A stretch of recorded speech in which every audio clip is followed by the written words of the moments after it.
Hey everybody, it's Justin from Bittner Built, and today we are doing the coolest, easiest upgrade that anybody could do, which is to upgrade your kitchen drawers, add more storage space, and of course organization.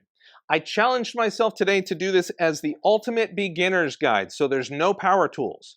All I'm using is a handsaw and a razor knife. If you're new to power tools or you're new to tools in general, this is the perfect place to start. This is a build that you can use every day in your home, so it's functional. And then you're also not going to cut your fingers off if you don't know how to use power tools correctly. So this is a good gateway into learning to woodwork. So if you're an old pro, use power tools. But everybody else, let's see what we can learn today on Bittner Built.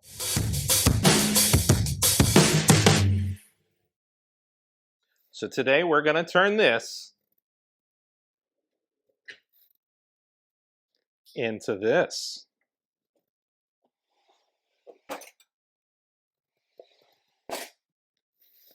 All right, so what we're going to do is we're going to take a look at one that I already built. We're going to go over some different options because there's so many ways you could build this. I want to show you the fundamentals that you must do, and then you can customize it to your heart's content based on the stuff that you need to organize in the drawer. And then we're going to go ahead and build one all the way through for a different drawer that I have in the house, one of my utensil drawers. We're going to go ahead and organize that, and we're going to build it different than this one. That way you can see some differences in how we build this.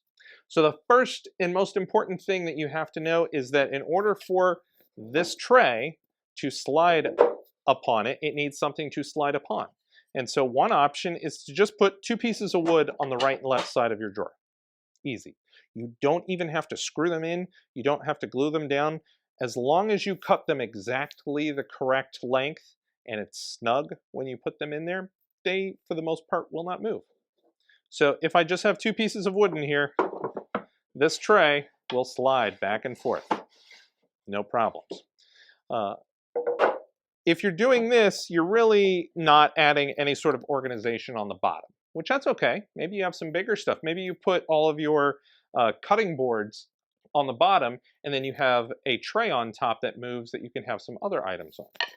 If you'd like to organize it a little bit more complexly, you can make a square. So basically make the perimeter, or if your drawer's a rectangle, you're making the perimeter of your drawer. And so you'll notice that this one's very snug that I made. And again, I don't have to glue it or screw it or anything. After I made this, it just sits in my drawer. So it doesn't damage my drawer. I can always take it out if I don't want it at a certain other time. Or if we're selling our house and we don't want to leave this thing in there, we can take it with us, and we didn't damage the drawers in the first place. When we look at the base, if you want to add some organization to it, I like throwing a horizontal divider at around the size of the tray. So once I insert this tray, I have one cavity that's exactly the space that's left over, and then when I push my tray back, I can at least obtain items for 75% of the viewable space. The divider is actually about right here, so there is a little bit of overlap with this tray. But as you can see, this tray is very easy to move. Also, at parties, if this is your silverware tray, you can take this tray and go outside with it if you like. Cool little extra thing. But I like that middle divider for the understorage. Now, I've done something in this one that I would not consider to be a beginner, and we're not going to do that, but I wanted to show you what it is. These are called dados, which is basically a notch just carved into the wood so that you can add in dividers wherever you would like them. And so I did this just for, fun modularity purposes. You never know when you're going to decide on something else and rearrange your drawer. So this is cool. But for a beginner version of what we're going to do in the next one, I could take this same strip and cut it so that I can just glue it into place so that we can make dividers in here. And then that's very simple, and we don't have to use power tools for it. Another item that I had done, just because I know I'll get questions, I made this little knife block for in here. And all this was I took a piece of wood and I just cut a whole bunch of strips in it. I wasn't even super precise, because you'll see from the back it's not super precise. But I cut a whole bunch of lines into the wood on a table saw, and I just stopped before I hit the end, because if I went all the way in, it would fall off. So it made all these little nice divider lines that I could line sharp knives up, and they could sit nicely inside the cabinet. So for our tray that's going to slide on top, it's really easy too. First off, the bottom is just one piece of 1/4-inch plywood. It's very thin, so you're going to be able to just cut it with a razor knife. So what you can do is buy a small piece at the big box stores, and then just use the razor knife, and we'll be able to cut it down. So you don't actually have to use a saw for this one. For the interior of the box, number one, you could just make it with the sides if you want to. You don't actually even have to have any dividers. Adding this whole extra platform that slides across gives you a whole bunch of extra space. Or you could add 1,000,000 dividers in here if you want to, and even crisscross them and things. It all depends on what you're putting in that drawer. But for that, we also use 1/4-inch wood, and the height is determined by the space in the drawer. We'll go over that in a little bit. But all I have to do is just cut it for each length and glue it into place, and we're done. So we're gonna add one of these to my big jumbo kitchen accessory drawer.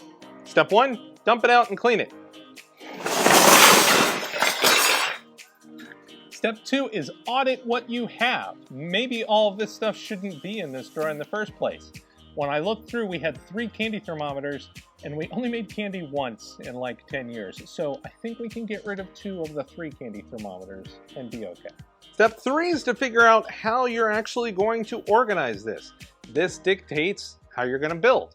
So what I've kind of looked at with mine is that I have half kind of like my serving stuff for like parties and the holidays, and then the other half I have kind of some overflow kitchen utensils. And so I decided I'm going to put the kitchen utensils on the bottom, and I'm going to put these on the tray that moves on top, because a lot of this stuff will kind of like stack nicely so we can get more of it in a spot together. One big thing to take into consideration: the height of the wood that you're going to use on the bottom. In this case, this is a 1.5-inch piece of wood. And so when I place this here, I need to make sure that anything that's going under that tray sits under this piece of wood. If it's too tall, like this guy, the prongs are sticking up, that tray will not slide back and forth. So what I've decided to do on this one is make a section over here where we will not have the tray slide. And so I'm putting all my big stuff over here, like this turkey baster is way taller than this. So we're going to have a tray that, I actually might even have it slide this way, since this is such a wide drawer. And this section over here will just be its own thing with taller stuff that we can kind of mound up if we need to, and this will kind of be the more organized side. For our 4th step, we need to take our measurements. So what I'm going to do is measure the size of the square that I'm going to make here. So first off, for me, it's 24 inches, so I'll write that down, 24 inches. And then right here, I come out to be 19.5, but actually it's a little before 19.5.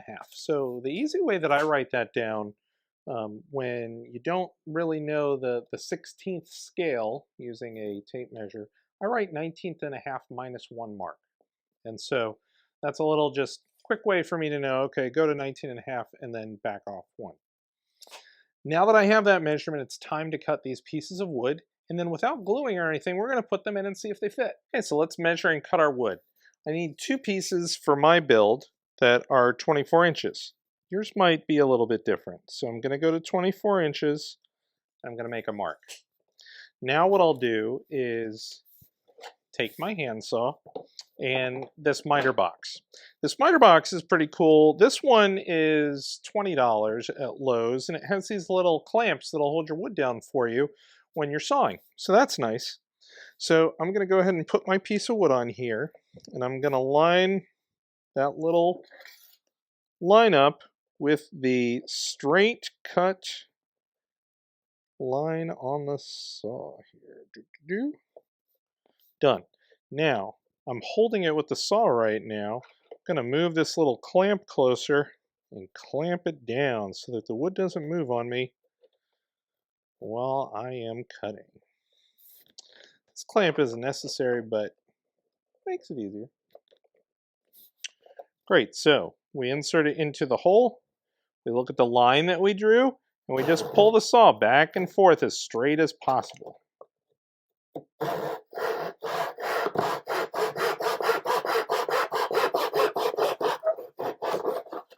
And done. Not too bad.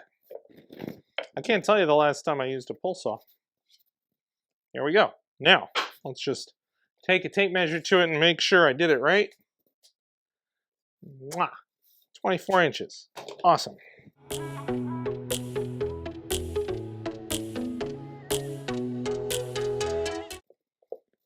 Let's make sure they're exactly the same. They are. Cool. See, so you don't have to use a big scary power tool if you don't want to. That really didn't take me that long to do. I'm not exhausted. This stuff's small, thin stuff, so anybody can do this. All right, so we have all our pieces cut. Let's go ahead and put them in without any glue or anything and make sure everything fits. If it doesn't fit, it's better to fix it now before we try and glue something, right? So, it fits, it's very snug, so I cut everything very good. I have my center divider that I'm going to use for my organization. And so now is the time to double check, put the items that you're going to put in, where they're going to go in, make sure everything fits the way you want to. Maybe I need to move this up here, maybe it's back, but no matter what, we want to make sure that everything fits nice. And then we're going to take a tape measure. We need to make sure that we measure the right side and the left side of this divider. You want to make sure it's the exact same measurement. You don't want it to be crooked. So once we see that both are the exact same measurement, we'll take out a pencil and just put a little bit of a mark on each side. That way we know where it should be when we come back to glue it up. We're going to glue everything now, and unless you have all these clamps over here, I'm going to show you a different way to be able to hold everything together while you glue. You're going to place wax paper on the bottom of your drawer. And then that way you can take wood glue and apply wood glue to each one of the surfaces that touch each other and put it back in. Any glue that drips will get caught by that wax paper, and you can just take the wax paper off with a fingernail or a little bit of sandpaper afterwards. Assembling it inside the drawer, if all the pieces are snug, it will hold itself together. You're going to need to let it sit for a couple hours, and then we'll be able to move on to the next step. Now that we have our frame made, we need to start working on the tray that will slide across here. Since my tray is going to go from left to right, the most important measurement that I need to know first is the depth of this. If you were going to do it more like that silverware drawer that I showed in the beginning and go front to back, you need to know the exact width of your drawer. You need it to be very close to that width. If it's too small, it'll fall off your rails. If it's too snug, it won't want to slide. So you really need to get this measurement right. So in my example for this, I'm 19.5 minus 1/16. I'm going to subtract another one. I'm going to go 19.5 minus 2. That way I give myself just a little bit of space. Now in deciding how wide I want my tray, my space is 24 inches. So I either want to make it 12 or less so that I can always access everything when I'm moving my tray. I grabbed the biggest item that I'm going to put up on this tray, and my item is 11 inches. So if I make it 12, it'll be exactly half, and I can move it back and forth. So I think that's what I'm going to do for mine. I purchased this 1/4 inch piece of plywood from the big box store, but it's too big. It was, though, a smaller size that's easier to manage. So you can't get stuff that's small. What we're going to need to do is cut it with a razor knife. So you don't have to use a table saw. If you have a table saw, that's the easiest and quickest thing, but I'm going to show you how you can cut this with a knife. If you're cutting something with a knife, you need to make sure that something underneath it is okay, because the knife will eventually go through. So don't do this on your couch, for obvious reasons. I have a cutting mat that I'm putting under mine, but a couple pieces of cardboard would be good, or doing it on a hard surface with something else in between would be good as well. When we do this, first we're going to measure out exactly the size that we're going to do. So I'm cutting 19.5 minus 2, or the correct is 19 3/8. And I'm going to put a mark here.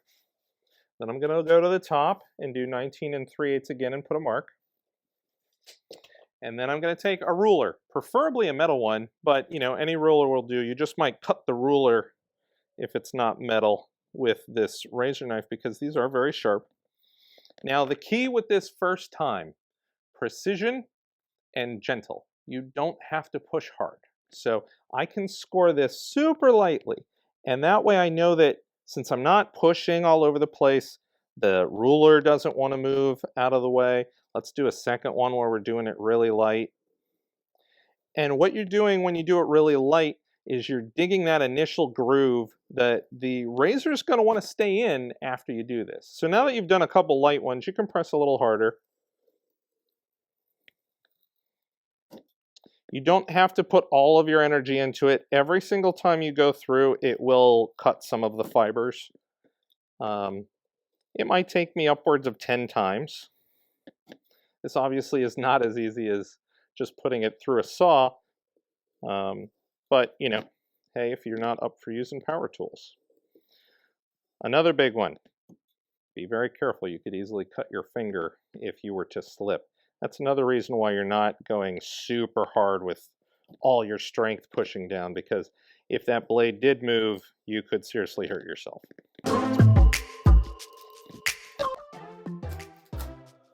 All right, we did it. It popped off. It overall is very clean. If you have any little fibers or something, you can always just kind of gently skim this across if you need to. But overall, we look pretty good for a hand cut. Then we're going to rotate it and do it again because my measurements, always write them down. I need to do 12 the other way. Same process.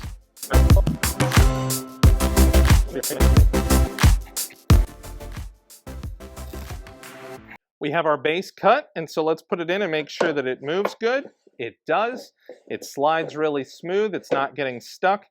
If I had cut it too short, it could possibly cat a corner like this, bind, and so then it would constantly get stuck when you're moving it around, and that would be very annoying.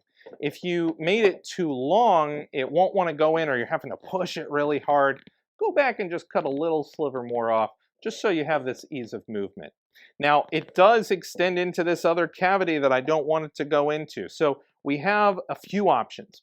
Option one, you could put a screw right here that doesn't poke out the front, or a screw in the back if you want to be safe. And so when it slides, it will hit that screw and stop. That's option one. Option two, you could put like a small block of wood right here, like my finger will simulate. So when it hits it, it stops. Or option three, you could put a whole piece of wood right here, like what I think I'm going to decide to do. And I'll end up putting some glue under this so that it permanently bonds these two pieces of wood together. And so A, it stops it, but B, it raises the wall here so it has more of a containment of the things in here. I don't want them spilling out into my nicely organized area. I have a feeling, especially with kids, that this is going to be the messy area and this will be highly organized and nice looking. You do have to have a space for the mess to go sometimes. Now comes the most important part. We need to measure to make sure that we have the correct height for the dividers and walls that are going on our tray. With the drawer back in, what I'm going to do is take the piece of wood that I would like to place on top of my tray to make its sides, and take a look and make sure that it's not going to strike the face of the cabinet right here. And as you can see, I actually have a good 1/4 of an inch additional without hitting it. So this is a pretty good clearance. If I wanted to, I could even make this a little bit taller, but I think this is good for this cabinet. So let's go ahead and make our tray. What we're going to need to do first is measure and cut our 1.5 inch tall wood, and that's for my application. Yours might be different. I'm going to measure and cut it for the front and the back of this tray. And then, of course, I'm going to measure and cut for the two sides of this tray, making it a box. After that, I could also, the same exact dimension for this side will be the dimension of a divider if you'd like to put it all the way down. I would then take the different items that I'm going to organize in here and place them down. and decide how many of those dividers I want to make. And the really cool part, and one of the goals of this, was I have all this silverware that goes with this, and when I kind of placed it out and decided, all of these servings will stack here, all of the spoons will stack here, I actually have all this empty space down at the end, which is great. That's what we want. We added more storage space to the drawer. I think what I'm going to do is I'm going to put a divider in between each of these and one at the end. And I'm going to leave this large volume of space open for now because I don't really know what I want to put in there. Maybe I buy something new that would specifically go there. It's really easy now that I've built this to just make another one of these if I need to at a certain point. Or maybe it's kind of a catch-all for certain other pieces. So in my instance, I would need 1, 2, 3, 4, 5, 6. So I need to cut 6 of these. I'd also like to show that you could just keep it like this and glue it down, or you could carve a little half moon notch into it. What this does is make it easier for you to pick it up out of there without scraping your hand when you put your hand in. Higher walls make it easier for you to scrape it. Since scraping is a possibility in this, it's very important that we sand. And so if you don't have an electric sander, you can easily just take a piece of sandpaper and tape it to a block of wood. It's very simple. And then just move it back and forth along the edges of these pieces of wood. Since these are going to be in a very tight, cramped space, it's a good idea for us to sand these first before we go ahead and glue them down, because afterwards it'll be kind of difficult to get to them. I have my pieces cut, and so now it's time to assemble. And at this point, I want to show you a neat little trick that we use in woodworking. So number one, you need to attach it with wood glue. I use Titebond wood glue, but any quality wood glue will do. And so when I'm squeezing the glue down here, I skip every so often. And the reason why I'm doing that is because wood glue takes a long time to dry. It's very strong when it dries, so that's primarily what I want to be using. But when I'm looking to kind of get something fixed and move on with my day, I don't want to sit here and wait hours for this to dry. I'm going to use super glue. And so I'm going to put super glue, just a little bit of it, in those gaps. Super glue dries really fast. Now, there's something that makes super glue dry instantly, which is pretty cool, and that's called this thing called accelerator. And so what I can do with this is spray the accelerator on the spot where it's going to go. Doesn't stain the wood or anything. And then I'm going to flip it over, and I'm going to be really careful because it'll dry as soon as I put it down. So I want to make sure I put it in exactly the right spot as it goes down. And I'm going to hold it there for about 3 seconds, pushing down, and bam, it's there. It's stuck. The super glue is dry. So the super glue is going to hold this in place for the next few hours while my wood glue dries. We've encountered another problem, and I want to make sure we can see this on the camera. We have squeeze out. So I put a little bit too much wood glue, not a problem, but it squeezed out a little bit. So there's 2 ways to get rid of that squeeze out. And one of them's a really handy trick that you use, a drinking straw, a regular plastic drinking straw. You take some scissors and you cut it at a diagonal. And now with the pointy little part, I just take it and I go all along the bottom here, and all the glue goes into the straw, leaving me almost completely clean on this side.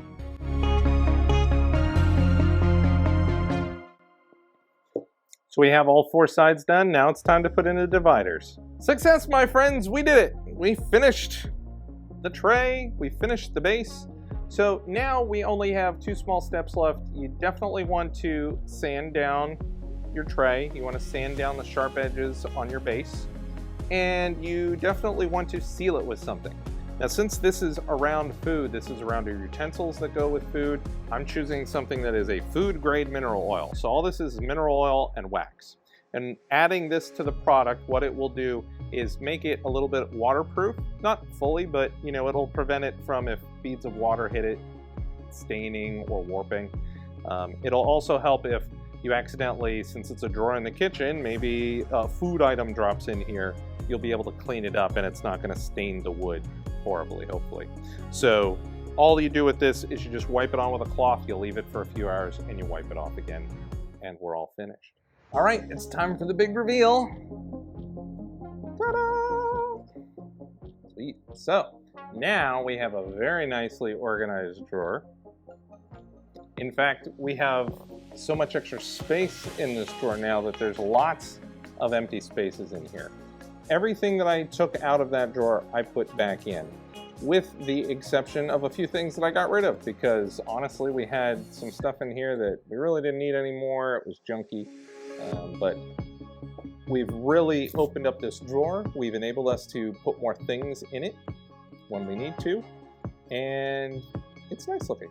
Much better than that big rat's nest of stuff that we had before. We made it with just our bare hands and a few small tools that were very inexpensive and not power tools. Of course, I'm sure many of you that'll do something like this, you can crank this out with power tools in 30 minutes. It's pretty easy. But I wanted to be able to show even the most basic person who does not use tools that this is something that you can do in your home, be very proud of. It does not take an incredible amount of skill, and it does not take investing into expensive power tools, or if you're afraid of power tools. My wife is not a fan of using saws or anything like that. That is just not what she's down for. But she definitely would do a project like this. And so it's very simple and anybody can do it. I hope you really enjoyed everything. We're a brand new channel. I'm really trying to put good content out there for everybody across the board. I hope that you'll like and subscribe to this video. It's what's going to help us grow this video going forward. Stay safe out in the shop, and I'll see you in the next one.